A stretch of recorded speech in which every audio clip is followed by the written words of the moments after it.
c'est votre humble serviteur David Tonga, joueur de béton, grand pays payé moins variable. La fois passée que cette fois-ci, télévision est allée radioter. On a présentement na Congo central, précisément derrière la maison communale, il y a Matadi.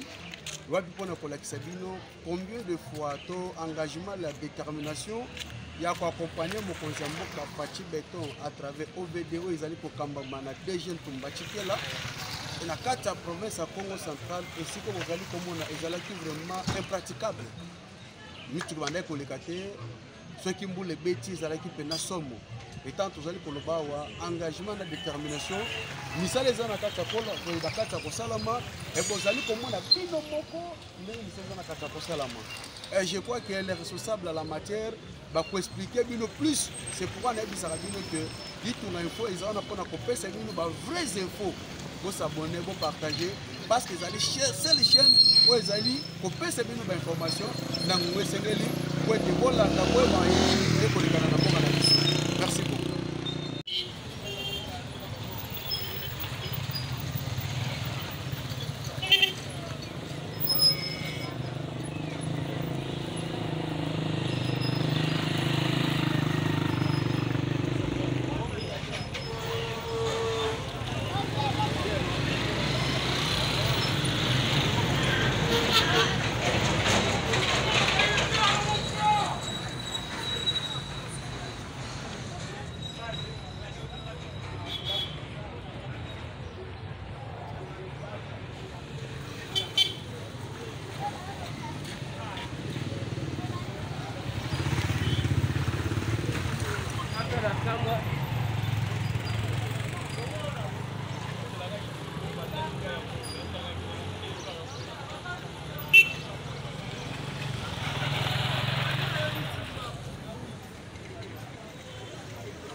oyo ezali naza kolakisa bino nayebisaki bino mette fois que DG Tumbatikela azali kolala pongi te toujours na nsima ya mokonzi ya mboka Félix Antoine Tshilombo Tshisekedi. Awa nazali koyebisa bino nazali précisément na Matadi, juste pembe na commune na Matadi wapi travaux wapi oveda za na kati ya kosala musala. Ezali ba réalisation à impact visible. Et si ka oyo moyen kotambola ezalaki te, moyen mituka koleka ezalaki te, à niveau ezalaki te, mais moment je suis en train de vous dire botala misala ndenge ezali kosalama, coup de chapeau na DP provincial, a kosala musala kitoko, toujours pour na soutenir mokonzi ya mboka botala misala wana eza na kati ya kosalama. Par rapport à tous ceux qui disent que non, baza kosa eloko moko te, vous avez des chèques, mais de vous-même vous allez constater comment les travaux sont en train d'être réalisés. Et puis nous allons nandenga pour sakanate les travaux en wana.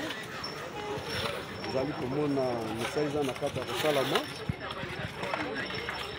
Ça on a bisaki bino que cette fois-ci TV ezali radio te, bilili en wana bozango. Matadi toujours dans le monde ya Fati Béton, dans nzela ya Junior Béton, botala misaliza na kati ya kosalama. Vous êtes en train de les constater. Et je crois qu'il n'y a rien à dire, il n'y a à commenter. Badongolo Miss s'est préparé parce que beaucoup piqué, crise, beaucoup bien la AVC. AVC accompagné na Covid-19. C'est pour vous montrer que comment le DG général Tumbatikela a toujours mouvementer na niveau de la province pour réaliser la vision mokonzi ya mboka. Je suis en train de vous montrer les images. Ah oui, c'est vraiment impraticable. Mais tant que vous allez kotala na bino musala ndenge ezali kosalama et vous allez komona bino moko, je pense que la personne habilitée à la matière technique a expliqué biso ba difficulté songolo pakalo bango moko bazali ko croiser na yango et vous allez komona ndenge musala peneza na kati ya kosalama parce que les DG Tumbatikela tout moment azali kolala pongi te ko benda toujours matoi na baletina na ye.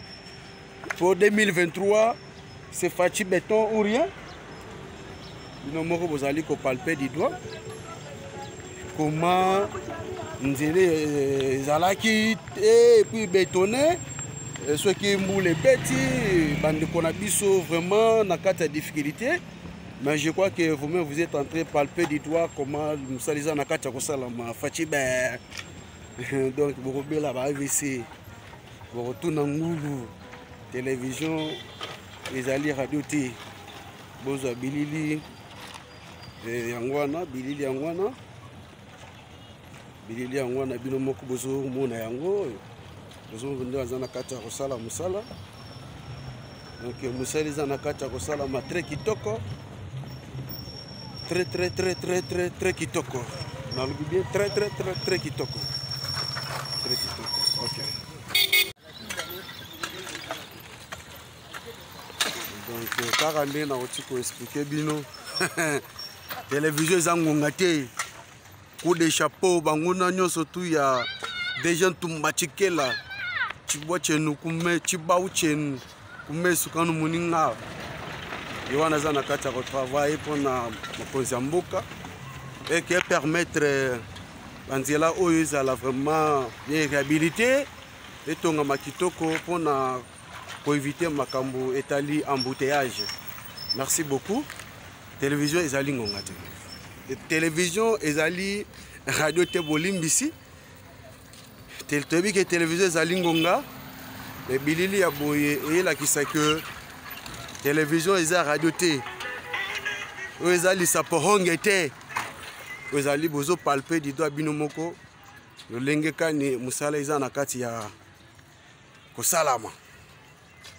Okay.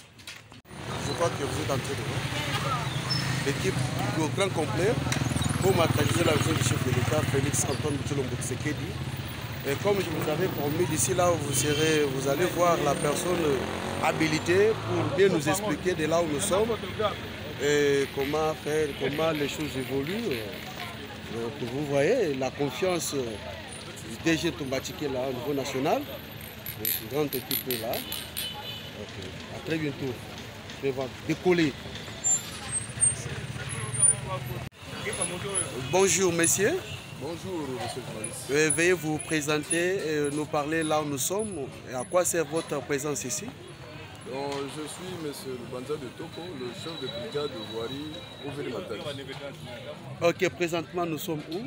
Nous sommes sur l'avenue Oumba Dimasiala, communément appelé Cabral, Mont Cabral.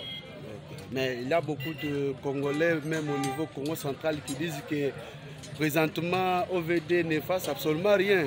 Quelle est la réaction que vous pouvez donner comme réponse?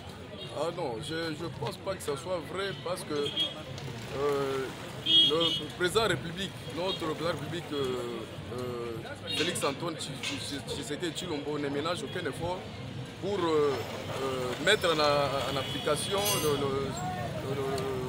pour mettre de moyens à nos services pour l'exécution des travaux à travers nos provinces. Je pense qu'ici, l'image ici est plus éloquente quant à cette réponse-là. Donc, les travaux qui sont en train d'être effectués et financés par le gouvernement central ou provincial?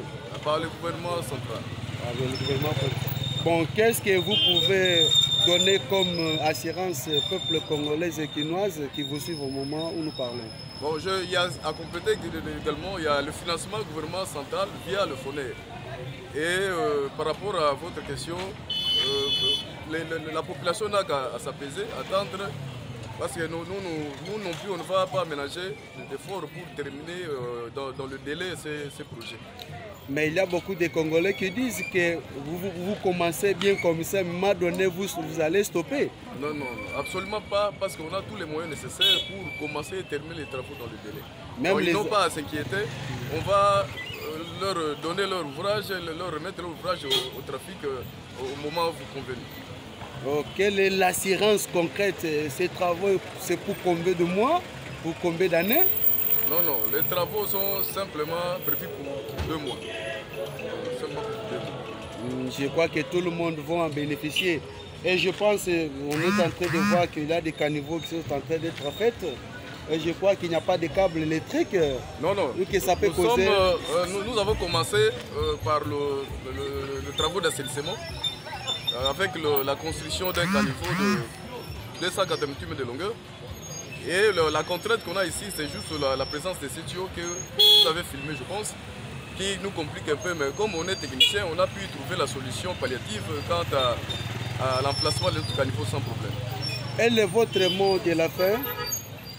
Bon, le mot de la fin, c'est simplement, encore une fois, réitérer mes remerciements au président de la République et de demander à la population de continuer à compter sur nous quant à la réalisation du bon travail pour eux. Et nous osons croire qu'avec la volonté manifeste de nos autorités, on aura à travailler et à bien travailler afin de fournir un bon travail à notre population. Ok, merci beaucoup. Je vous remercie. Mbote mwana mboka. Mbote ndeko journaliste.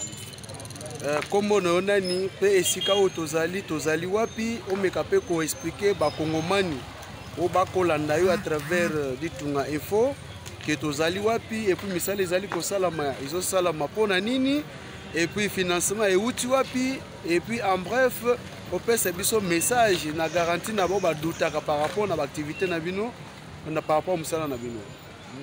Merci toza bien la ville à Matadi. Na avenue Cabral où toza ko réhabilité biso OVD. Ngai nazali chef de service technique. Mon nom c'est Kabima Sambaziko. En fait, tobani na go remercier notre chef de l'État pour avoir mis les moyens pour na Salanzela Cabral. Toza la ville à Matadi comme je le disais. En tout cas, tobandi ndenge bino mobozo mona ba travaux par ouvrage d'assainissement. Tobani na fouille botonga baka niveau comme il le faut. Selon ba étude ndenge tout ça là qui. En tout cas, ça les autres bien jusque. Assurance nini bozali kopesa na ba Congolais na niveau Congo central na ba activité pas balobi que no bino EVD na Congo central bozo sa eloko moko te tile gelu 0 donc musala na bino kaka bureau message ni ko yebisa ba wa kolanda. En tout cas, tous sa population à s'apaiser et puis à la sûr que les travaux comme ils fin parce que le chef de l'État à travers les fourneurs bâti ba moyens va disposer de moyens pour nos OVD pour que les travaux tout banda yango peut aussi ça on a duré à 2 mois. Donc comme que bobandi boy malamu et puis le bikuna komi o benda bika ba travail ko réclamer au barrière ko zalate. Non, en tout cas comme peut dans la période de Elanga et là mingi où ça la que ba travaux s'arrêter peut-être zalaka tant sur les bien te bambou les obeta mingi. Mais le la bambou les obeta te vous en Elanga en tout cas population azalana qui mia dans 2 mois ba travaux ni sur là. Ok, en dehors awa ezape na isika mususu oyo pe oveda za na kati kosala musala. En fait, siko tozaka na chantier moko oyo avenue Cabral, mais 2 semaines passées, wota kosala pont Soyo. Déjà baza na kati kosala bo c'est là qui déjà. C'est là qui déjà. 2 semaines, c'est là qui 2 semaines passées. Oyebi ke epa na biso télévision eza radio te. Toko kita siko po total est-ce que oyo lobi okosi biso to kosi biso te. Non, en tout cas dengo lobi. Ba image yango mo témoigner. Misala oyo ya malamu oveda sali pour la population na. Ok, merci beaucoup. Matondo mingi. Merci beaucoup.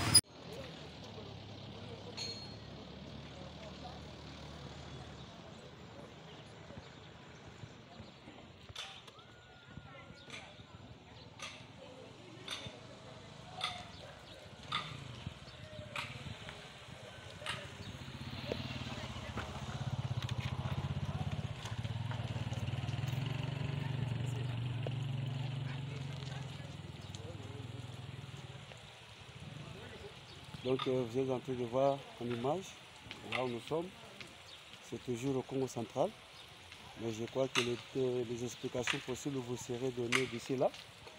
Moi je fais que vous balancez, prendre les images pour vous montrer là où nous sommes, et que les réalisations de l'OVD au niveau du Congo central et les projets qui sont en cours, nous sommes les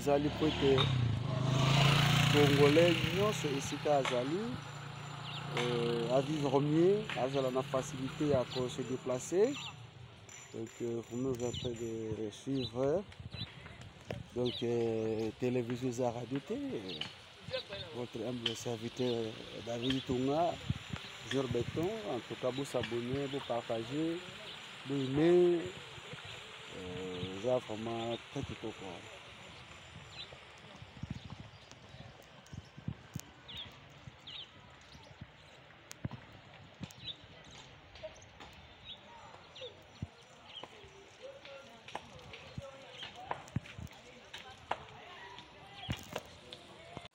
Oui, bonjour monsieur. Bonjour monsieur Joris. Ok, merci beaucoup. Je pense que nous sommes encore là. Veuillez nous parler de là où nous sommes et ceux qui vous suivent de savoir c'est quoi au juste les réalisations pour OVD. Bon, en fait ici nous sommes sur le pont du Tsangoulouye, situé dans le quartier appelé communément Soul Safari. Ok, le pont, je pense que la population avait une difficulté de traverser et aujourd'hui c'est suite à l'OVD qu'il y a quand même la construction d'un pont pour faciliter la population d'évacuer librement à les occupations. Est-ce que ces ponts financés par qui? Bon, en fait, avant l'érection de ces ponts, la traversée d'un côté à l'autre était pratiquement difficile, très difficile. La population avait du mal à traverser. Surtout quand il pleuvait, c'était pratiquement impossible. Il fallait attendre que la pluie puisse cesser et attendre quelques heures supplémentaires pour traverser. Mais depuis l'érection de ces ponts, je crois que la population est heureuse de passer et de traverser sans problème, sans craindre quoi que ce soit. Oui, en vous entendant parler, je crois que vous êtes là et vous représentez l'OVD, au niveau technique. Alors je pense, quel est le message? Parce que les Congolais doutent à tout moment. Mais ça, quand nous sommes ici, cela prouve qu'il y a la détermination et l'engagement de l'OVD pour accompagner la vision du chef de l'État. Alors pour tous ceux qui doutent, tous ceux qui disent toujours les contraires, quel est le message que vous pouvez leur donner? Vous savez, l'OVD est une structure technique de l'État censée travailler dans le cadre de travaux de routes, de ponts et etc. Et nous avons de l'expertise pour travailler pour un bon rendement, pour donner à la population un travail ou des ouvrages très bien faits. Donc la personne n'a pas à craindre quoi que ce soit quant à la quantité, à la qualité du travail que l'OVD produit et continue à produire et continue à produire pour elle. Et nous ne cesserons jamais de remercier d'abord, en commençant par le président de la République, qui, à travers ses services, finance tous ces projets que l'OVD est en train de réaliser à travers d'abord la ville, parce que nous sommes de la ville ici, et à travers la province et bien sûr sur toute l'étendue de la République démocratique du Congo. Merci beaucoup. Est-ce qu'il y a un mot de la fin par rapport, je ne sais pas si c'est seulement ces des réalisations ou bien il y a encore d'autres projets que d'ici là l'OVD est censé de réaliser? Comme je commençais à le dire avant, nous, il y a des projets en exécution, il y a des projets à venir que l'OVD va exécuter, il y a des projets qui viennent d'être achevés. À l'instar de là où nous sommes, le pont venait d'être achevé il y a peu. Donc l'OVD est en train de travailler actuellement sur le mont Cabral, avenue Mbad Masiala. D'ailleurs, nous sommes déjà en phase de la construction du caniveau. Et après, le caniveau viendra des opérations telles que la traversée dans le cadre de l'assainissement. Et il y a la chaussée également qui sera partiellement réhabilitée pour permettre la fluidité du trafic à cet endroit. Vous savez, dans notre ville, on n'avait pas avant assez de voies de déviation. Mais actuellement, on en a plusieurs en construction et que cela va faciliter une bonne fluidité d'abord du trafic et puis faciliter également la circulation de la population et de leurs biens, en désenclavant les quartiers qui ont problème jusque-là. Okay. Maintenant, quel est le message que vous pouvez donner au gouvernement central et provincial?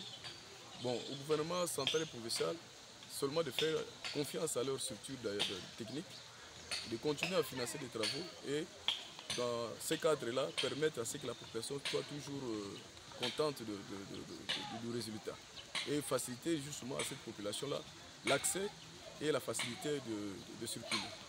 Ok, merci beaucoup. Je vous en prie. Mbote mwana mboka. Mbote papa journaliste. Okoki koyebisa biso esiko tozali ezali wapi et puis toye kosala nini awa? Tozali na quartier Tsangouliye na pont Soyo oyo touti kosala kala mingi te. Donc pont oyo eza financé na gouvernement provincial ou bien central? Ezali financé na gouvernement provincial. Ok. Nini okoki koyebisa bana Congo central par rapport na présence ya OVD? Est-ce que ezaka kapo na pont moko tona kanivo bozali kosala ou bien eza na ba projet mususu ou eza en cours to mususu na ne salamité? Nous allons lancer un message à la population, basé toujours la confiance dans biso. OVD azali wana pour nous répondre à des problèmes na bango et puis na des préoccupations. Na bango nuance en termes ya banzela où eza robeba, ya ba ouvrage d'art, le rôle ba pont, ba passerelle. En tout cas tous ali wana parce que expertise eza makasi na OVD pour na ba travaux. Ok, message nini koki kopesa na gouvernement central to provincial? En tout cas, pour le gouvernement central, tout ça, merci mingi pour être bazochi la biso ba moyen. Actuellement, tout ça la nzela Cabral au gouvernement central a payé ba moyen à travers le FONER. Il y a tout ça là. Et puis tout ça la curage de l'ami Congo. Hein, donc de l'ami Congo, ils avaient des travaux en cours d'exécution. Tout ça bandango calamité. Et puis, pour soumettre une autorité, quelqu'un tronçon pour éviter l'embouteillage et la ville. Donc, toujours c'est là. Et puis, nous allons vous aller à Malam. Ok, message nous copie ça na ba Congomani ba Kolando siko. Bon, nous avons un message premièrement na ba habitants en quartier. Ouvrage na biso to tikeli bango, ba ça lango bon usage. Ba éviter ko boaka matiti na ba caniveau. Neti mai toza na ngwawa. Parce que matiti o bazali ko boaka soki mbule beti makasi et koko bebisa ouvrage na biso. En tout cas ça la bon usage na ouvrage de tikeli bangwa. Ok, matondo mingi. Merci beaucoup. Nana bisaki bino ke na kola la pongité, je serai toujours là pour vous informer et puis kopesa bino ba information donc zo continuer kaka. Ba dongo le miso. Bazo nabi ke bobe la VC. Toza toujours na Matadi. Toza pe na pont ya sika. Soto kanisi ke béton ezaka na Kinshasa. Menzoka pe na Matadi béton na ndenga ko sakana te. Nzela oyo c'est depuis à l'époque coloniale ezala qui impraticable.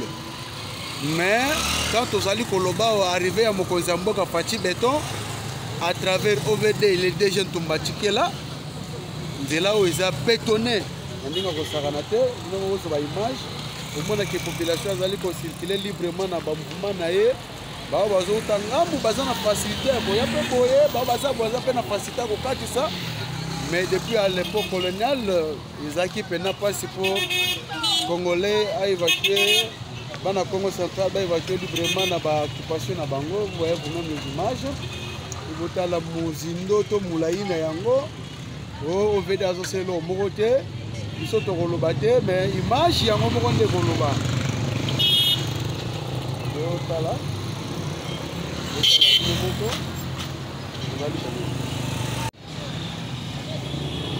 Botala binomoko. En tout cas, bana mboka, botala binomoko. Pour vivre en live. Pas le moment.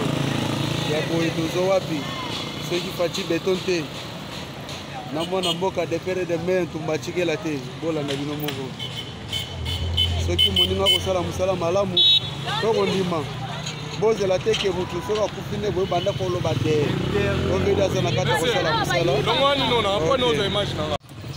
Bonjour monsieur.